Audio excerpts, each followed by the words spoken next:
A sight common in Ukraine, a Russian drone flying in the night darkness, intercepted. But this was across the border, inside NATO, in Poland, the largest military alliance in history, scrambling Dutch and Polish jets and police around the border areas overnight.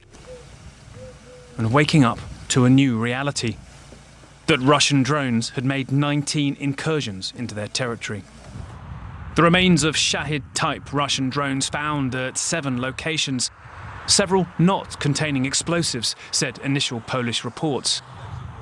But that didn't make them harmless. A roof torn away at least one home, and the scale, all 19 breaches, belied claims it may all have been a navigational error.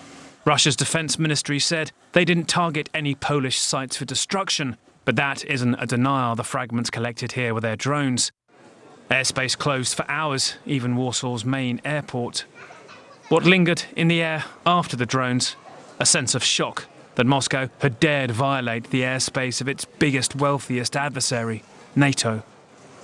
In all likelihood, we're facing a large-scale provocation, said the Polish Prime Minister. This is the first time Russian drones were shot down on the territory of a NATO member state. Whether it was intentionally or not, it is absolutely reckless. It is absolutely dangerous. But as I said, the full assessment is ongoing. 5 European defence ministers gathered in London to discuss Ukraine and found their Polish colleague had urgently gone home. Last night, Putin hit a new level of hostility against Europe. But how do you stop it happening again? How do you stop it happening next week? What is the deterrent that you're able to present here to change the Kremlin's thinking? Ultimately, the big deterrent for President Putin is a NATO that is now more united, a NATO that is now bigger than when he launched his full-scale attack on Ukraine.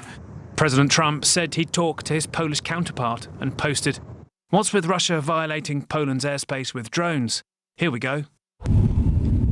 Not exactly the cast-iron guarantees of US military protection that's been at the heart of the NATO alliance for decades. Poland is closing its border with Belarus Thursday, ahead of Russian military exercises there Friday. Tensions have been growing for months, NATO more and more sucked into Moscow's invasion of Ukraine next door.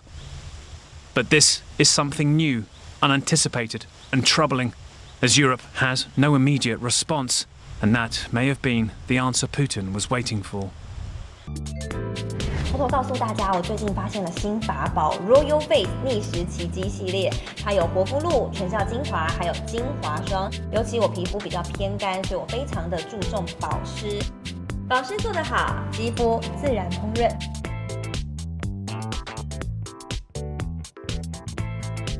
提亮肤色更年轻，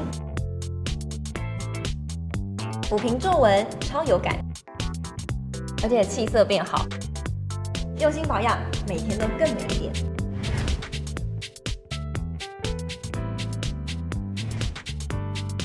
美吧。